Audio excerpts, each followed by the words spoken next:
한 목소리로 읽습니다.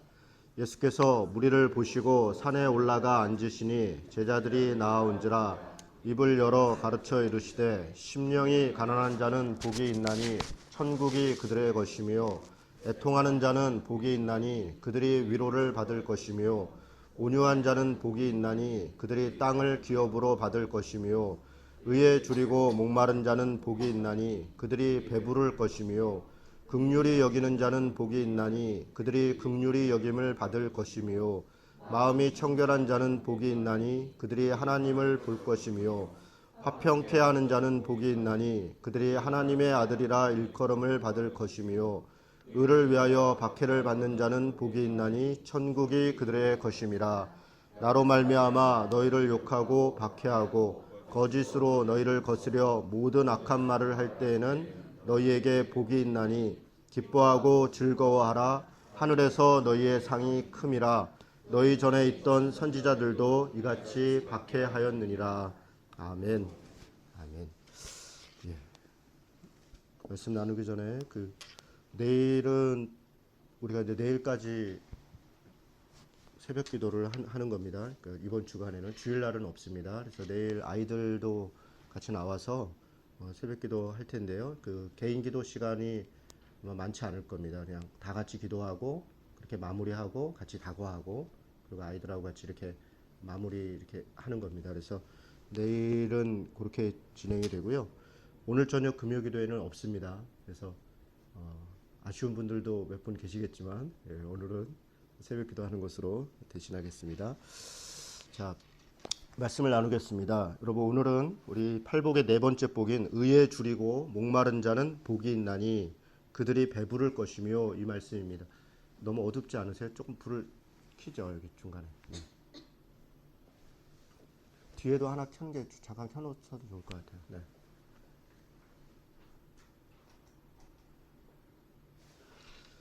의에 줄이고 목마른 자는 복이 있나니 그들이 배부를 것이다. 계속 말씀드리지만 이것은 복되다는 것이죠. 누가 의에 줄이고 목마른 사람이, 그리고 그는 배부를 것이다. 이렇게 말씀하시는 것이 이 말씀의 구조입니다. 산상수훈 말씀, 제가 처음 말씀드릴 때도 계속 말씀드렸지만 산상수훈이나 혹은 팔복이나 어떤 특별한 사람, 또 특별한 어떤 선택된 사람, 훈련된 사람에게 주신 말씀이 아닙니다.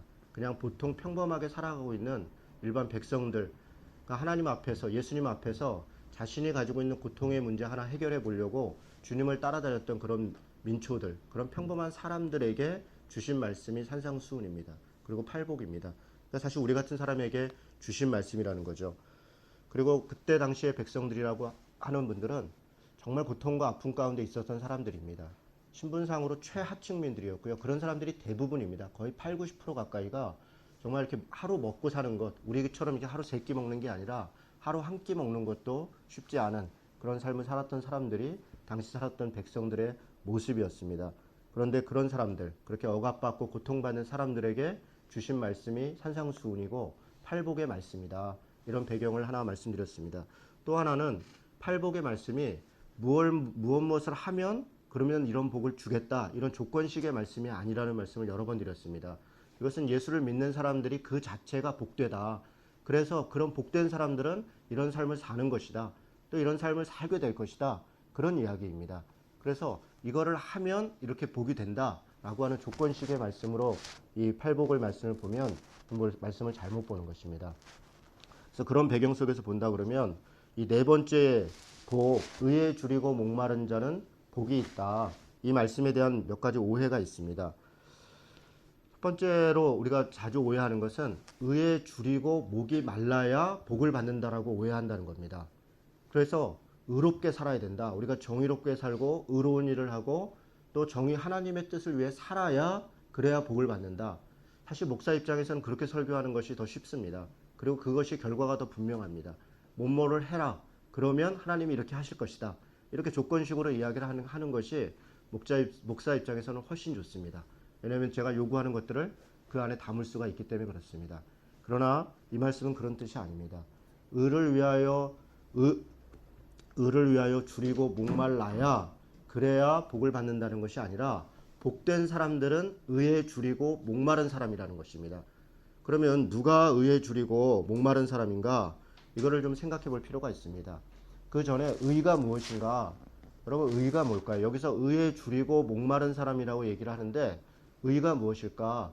의는 어떤 정의와 평화와 이런 것은 결과입니다. 여기서 성경에서 이야기하고 의는 사실은 하나님 그 자체입니다. 예수님 그 자체입니다. 하나님을 쫓아간다. 예수님을 쫓아간다. 내가 하나님을 믿는다. 예수를 믿는다. 그것이 의롭다. 성경의 의의 관점은 바로 거기서부터 출발하는 것입니다. 하나님께서 아브라함을 의로 여기사 그를 믿음의 조상으로 부르셨는데 그를 의롭게 여기신 것은 그가 갈 바를 알지 못하고 하나님을 따라 나선 그 믿음을 보시고 그를 의롭다 여기신 것입니다. 하나님 그 자체만을 바라보고 살았던 것, 그게 의라는 것입니다. 그래서 하나님의 뜻을 쫓고 하나님의 말씀에 순종하려고 하는 태도, 하나님을 의지하려고 하는 그 자세, 그것이 의롭다라고 하는 것이고, 그 하나님만을 의지하려는 자세에서 결과적으로 어떤 것이 나오냐? 하나님의 마음, 그 성품이 나오는 것입니다. 하나님의 성품을 쫓아가려는 것이죠. 하나님을 의지하는 사람들은. 그 하나님의 성품이 무엇입니까? 바로 사랑이고 평화입니다. 하나님의 성품이 사랑이기 때문에 하나님을 쫓아가는 사람은 하나님을 사랑하고 이웃을 내 몸같이 사랑하려고 하는 것입니다. 하나님의 성품이 평화이기 때문에 하나님을 사랑하는 사람들은 평화를 행하고 평화롭게 살려고 하는 것입니다. 또 하나님의 성품이 공평과 정의이기 때문에 하나님을 믿고 하나님을 의를 알고 따라가는 사람들은 공평과 정의를 자기 삶의 자리에서 행하려고 하는 것입니다. 그래서 의롭다는 것은 공평과 정의를 행했냐, 사랑과 평화를 가지고 있냐, 물론 그렇게 이야기할 수 있지만 그 원래 출발은 하나님 그 자체, 예수님 그 자체를 쫓아가고 있는가라고 하는 부분입니다. 당시 사람들은 어떻습니까? 여러분, 당시의 사람들은 정의나 평화나 인권이나 환경이나 소위 지금 우리가 생각할 때 의롭다라고 생각하는 것을 조금도 시행할 수 있는 힘도 여력도 없었던 사람들입니다. 대부분의 사람들은 그저 하루 벌어서 하루 먹고 사는 사람들입니다. 먹고 살기도 바쁜 분들입니다. 아니요, 오히려 율법을 어겼다라고 지적받고 하나님 앞에 너는 죄인이다라고 지적받은 그 죄책감 때문에 자신이 날마다 하나님 앞에 무언가를 배워야 된다. 그런 것을 배우려고 애쓴 사람들이었고, 자기의 죄책감을 벗어나기 위해서 자기가 그렇게 하루 벌어 하루 먹고 사는 그 돈을 가지고 다시 하나님 앞에 제물을 사서 제사를 드리고 그리고 눈물을 흘리며 자기의 죄를 회개하고 용서를 구했던 그런 죄책감 가운데 살아갔던 사람들입니다. 그런 사람들에게 정의를 행하지 않았다, 평화를 행하지 않았다, 인권을 존중하지 않았다, 환경을 고려하지 않았다, 그런 말들은 사실 아무런 의미가 없습니다. 그저 자기 삶의 자리에서 하루 벌어 하루 먹고 살기 힘든 사람들. 그런데 하나님께서는 그런 사람들이 의로운 자다, 지금 그렇게 얘기하는 겁니다. 그들이 의에 줄이고 목이 말라있는 자다, 그렇게 얘기합니다. 그럼 반대로 의에 줄이지 않고 배가 불러있는 사람들은 누구일까요? 당시 시대에서는 사두개인들과 바리새인들입니다. 여러분, 사두개인들과 바리새인들은 하나님 앞에서 의로운 자였습니다. 사두개인들은 당시 헤롯 성전을 중심으로 중앙의 권력을 장악하고 있었습니다. 성전 제사를 집례했고요. 성전에 일어나는 모든 일들을 그들이 다 관장했습니다. 종교적 의식을 집례하면서 정치적이고 종교적으로 그들은 어떤 위치를 점하고 있었고 이를 수행한다는 것 그 자체만으로 그들은 배불렀습니다. 하나님 앞에 떳떳했습니다. 의에 줄이지 않았습니다. 목마르지 않았습니다. 그들은 하나님 앞에서 내가 무엇을 하고 있다, 하나님을 위해 무슨 일을 하고 있다라는 그 자체를 내세우고 언제나 그걸로 인해서 다른 사람을 가르치고 다른 사람을 무엇을 요구하려고 했지 자신들이 가난한 자다 그런 생각하지 않았습니다. 바리새인들은 중앙에 있는 권력을 장악하고 있지는 않았지만 지방에 있는 회당들을 중심으로 해서 율법을 중심으로 경건주의를 강조했던 사람들입니다. 613가지나 되는 율법을 만들었습니다. 그리고 그 율법을 하나님의 뜻을 쫓아 사는 것이 이렇게 사는 것이다, 그것을 아주 세밀하게 만들어서 사람들에게 그것을 요구했습니다. 그것을 강요했습니다. 그리고 그 율법을 그렇게 세밀하게 지키는 것이 바로 하나님을 바로 보는 것이고 바로 쫓아가는 것이다, 그렇게 얘기했습니다. 그리고 자신들은 그 율법을 관장하는 사람들로서 의로운 자다, 그리고 배부른 자다, 그렇게 생각을 했습니다. 하나님 앞에서 의로움으로 가득 차 있는 사두개인과 바리새인, 그리고 죄책감 가운데서 하루하루 살아가는 사람들의 모습이 잘 나타나 있는 성경 말씀이 바로 바리새인과 세리가 하나님 앞에 성전에서 기도하는 모습에서 나타납니다. 누가복음 18장에 보면 바리새인과 세리가 성전에 기도하러 올라갔습니다. 바리새인은 기도합니다. 하나님, 내가 저와 같지 않은 것에 의해서 감사합니다. 내가 음란하지 않고, 내가 남의 것을 토색하지 않고, 내가 살인하지 않고 하나님의 말씀을 따를 수 있게 그 계명들을 어기지 않은 것에 감사합니다. 내가 제 세리처럼 죄인이 아닌 것에 대해서 감사합니다. 그렇게 기도했습니다. 세리는 멀찍이 떨어져 있었습니다. 감히 바리새인 옆에 옆에 서 있지도 않았습니다. 바리새인은 거룩한 자였고 자신은 죄인이었습니다. 세리는 한쪽 구석에 와서 하나님께 기도합니다. 하나님, 내가 죄인입니다. 나를 불쌍히 여겨주십시오. 하나님, 내 사정 아시죠? 우리 아이들 내가 이렇게 하지 않으면 먹여 살리지 못하는 거 아시죠? 우리 부모님, 그래 노부모님 제가 먹이지 않으면 그걸 누가 돌보지 못한다는 거 아시죠? 내 일가 친척들 중에 내가 손 벌릴 사람 하나도 없는 거 아시잖아요. 내가 이렇게밖에 살 수 없는 거 하나님이 아시죠? 그런데 나도 떳떳한 건 아니에요. 내 죄를 용서해 주세요. 하나님, 나도 바르게 살 수 있도록 도와주세요. 그렇게 기도하던 사람이 바로 세리였습니다. 예수님께서 그 기도를 이야기하시면서 얘기합니다. 누가 의로운 자인가? 예수님은 그 세리가 의로운 자라고 얘기합니다. 왜 세리가 의로운 자입니까? 그가 어떤 의로운 행동을 해서 의로운 자라고 얘기하는 것이 아닙니다. 그는 의에 줄이고 목마른 자입니다. 자기의 삶이 얼마나 하나님 앞에서 죄 가운데 있는지, 하나님의 은혜가 필요한지, 하나님의 사랑이 필요한지 그것을 누구보다 잘 알고 있었습니다. 그렇게 자신의 줄이고 목마름을 하나님 앞에 기도하고 있는 그 세리의 모습을 보고 하나님은 그가 의로운 자다. 그리고 말씀을 이어가십니다. 높고자 하는 자는 낮아질 것이고 자기를 낮추는 자는 높아지리라. 높고자 하는 자는 낮아질 것입니다. 그러나 자기를 낮추는 자는 하나님께서 의로운 자라 칭해 주신다는 것입니다. 예수님은 누가 의로운 자라고 얘기하는 것입니까? 자신이 죄인임을 아는 자를 의로운 자라고 얘기하는 것입니다. 예수님은 당시의 백성들의 처한 현실을 잘 알고 있습니다. 사실 예수님 자신도 그 백성 중에 한 명이었습니다. 예수님 자신도 그렇고 그렇게 살아야 되는 그런 어중이 떠중이 같은 그런 지질이 궁상 같은 그런 삶을 사실은 살았습니다. 대단한 삶을 살았던 것이 아닙니다. 예수님도 일찍 아버지를 여의고 그리고 동생들을 키워야 됐고 그리고 노부모를 모셔야 되는 그런 어려운 삶을 살았습니다. 삶의 자리에서 가족들 먹여 살리고 삶을 열명하기 위해서 윗사람들 눈치 보고 때로 현실에 타협하고 때로는 악다구니 쓰고 때로는 욕지거리하며 그렇게 살아가는 사람들이 우리 사람들의 모습입니다. 그러면서도 한편으로 생각합니다. 내가 이렇게 살아서는 안 되는데 내가 이렇게 살아서는 안 되는데 늘 죄스러운 마음 가지고 살아가는 것, 그것이 하나님 앞에 우리들의 모습입니다. 하나님의 뜻, 하나님의 말씀이라 생각하면 기울여 봅니다. 지켜보려고 애씁니다. 그러나 하나님 앞에 자신이 깨닫는 것은 죄인이라는 것뿐입니다. 눈물을 흘리고 죄사함을 위해서 그렇게 모은 돈 몇 푼 띄어가지고 하나님 앞에 드릴 재물 사서 그것을 드리면서 하나님 이거 받으시고 내 죄 용서해 주세요. 나도 거룩한 모습으로 살 수 있도록 도와주세요. 그렇게 기도하는 것이 평범한 사람들입니다. 그런데 사두개인과 바리새인들은 어떻게 했습니까? 자기들도 지키지 못하는 각종 절차와 규칙을 만들었습니다. 율법에 율법을 더했습니다. 그리고 그것을 가지고 사람들을 괴롭혔습니다. 그 가운데 돈과 권력을 챙겼습니다. 종교적인 존경과 명예를 얻었습니다. 그러면서 자신들은 하나님 앞에서 의로운 자다, 하나님의 대리자라 그렇게 자신했습니다. 한마디로 교만한 자들이고 패칠한 무덤 같은 자들입니다. 여러분, 지금도 마찬가지이지 않습니까? 지금도 마찬가지이지 않습니까? 지금도 저는 목회자들이 왜 그렇게 부유하게 살아야 되는지 정말 이해할 수가 없습니다.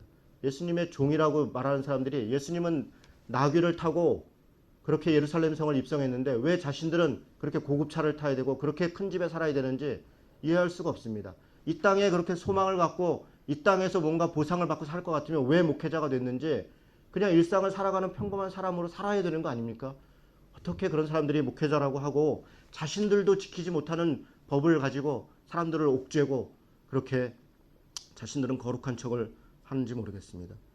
오늘 예수님은 그렇게 자기의에 빠져서 온갖 교만함에 사로잡힌 자들이 하나님 앞에 의롭고 배부르고 충만한 사람들이다라고 이야기하는 겁니다. 자신을 죄인으로 알고 그래서 늘 하나님 앞에 의에 줄이고 목마른 자들에게 복이 있다, 그렇게 선언하시는 겁니다. 그들이 하나님의 사랑으로, 하나님의 구원으로, 하나님의 능력으로 배부를 것입니다. 시편 42편은 이렇게 의에 줄이고 목마른 사람을 정말 잘 표현해 놓은 시입니다. 앞부분만 제가 읽어드리겠습니다. 하나님이여, 사슴이 시냇물을 찾기에 갈급한 같이 내 영혼이 주를 찾기에 갈급하나이다. 내 영혼이 하나님 곧 살아계시는 하나님을 갈망하나니 내가 어느 때에 나아가서 하나님의 얼굴을 배울까? 사람들이 종일 내게 하는 말이 내 하나님이 어디 있느냐? 내 하나님이 어디 있느냐? 하오니 내 눈물이 주야로 내 음식이 되었도다. 내가 전에 성의를 지키는 무리와 동행하여 기쁨과 감사의 소리를 내며 그들을 하나님의 집으로 인도하였더니 이제 이 일을 기억하고 내 마음이 상하는도다.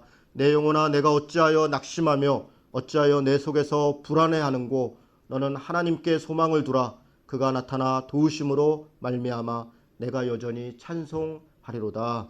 아멘. 그렇습니다. 여러분, 이 시에서 저는 특이한 구절 한 구절을 봅니다.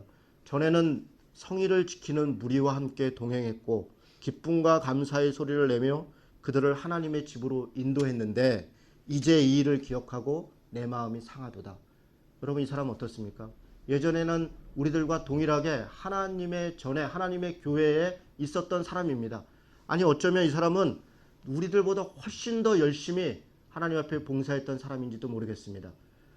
다른 사람을 하나님의 전에 인도했다 그러지 않습니까? 내가 이 일을 기억하고서 눈물이 난다고 했습니다. 여러분, 우리 교회에 찾아오시는 분들 중에 많은 사람들이 5년 만에 교회 왔다, 10년 만에 교회 왔다, 어렸을 때 다니다 왔다, 이렇게 이야기하시는 분들이 있습니다. 가만히 들어보면 교회를 그냥 다닌 정도가 아니라 중고등부 회장도 했다, 청년부에서 일했다, 여자운동에서 뭐 이런저런 일을 했다, 교회에서 이런저런 중직 일을 했다, 이런 분들이 많이 계십니다. 그런 분들이 교회를 다니지 않은 것입니다. 5년 동안 10년 동안 다니지 않았습니다. 물론 사정이 있습니다. 때로는 자신의 부족함 때문에 그럴 수도 있습니다. 하루 이틀 세상살이에 바빠서 살다 보니까 교회 한 주, 두 주 빠지다 보니까 그것이 민망해서 교회에 못 나간 사람도 있습니다.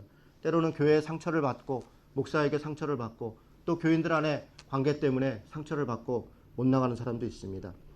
아니, 어떤 사람은 사업이 실패해서 그것이 부끄러워서 그냥 다른 사람 만나기가 민망해서 나가지 않은 사람도 있습니다. 이혼을 해서 그것을 말하기가 부끄러워서 누구랑 교제하다가 사귀다가 헤어졌는데 그것이 민망해서 교회를 못 나가는 사람도 있습니다. 자식이 속을 썩입니다. 어느 날 집을 나갔습니다. 그래서 그것을 말하기가 민망합니다. 그래서 교회를 하루 이틀 안 나가다 보니까 못 나간 사람도 있습니다. 하루하루 먹고 살기 바빠서 주일날 가게 열면 안 되는 거 알지만 그래도 그거 안 열면 생활이 안 되니까 가게 열다가 그래서 주일 못 지키고 그렇게 하다 보니까 어느 세월 5년 10년 지난 분도 있습니다. 여러분, 그렇게 살아간 것입니다. 그런데 그분 마음 안에 하나님 앞에 예배했고 하나님의 믿는 사람들과 교제했고 하나님으로 인해서 즐거웠던 일들이 잊혀진 것은 아닙니다. 그것 때문에 늘 마음에 줄이고 그것 때문에 늘 목마른 것입니다. 그래서 사슴이 시냇물을 찾아서 갈급해하듯이 주님을 찾는 것입니다. 사람들이 얘기합니다. 내 하나님이 어디 있냐? 너 예수 믿는다고 나한테 옛날에 전도하지 않았냐? 너 예수 믿는다고 나한테 이렇게 저렇게 얘기하지 않았냐? 그런데 네 꼴을 봐라. 네 하나님이 어디 있냐? 네 자식이 지금 어디 갔냐? 내 남편은 어디 갔냐? 너의 삶은 지금 왜 그러냐? 그렇게 얘기하면서 네 하나님이 어디 있느냐?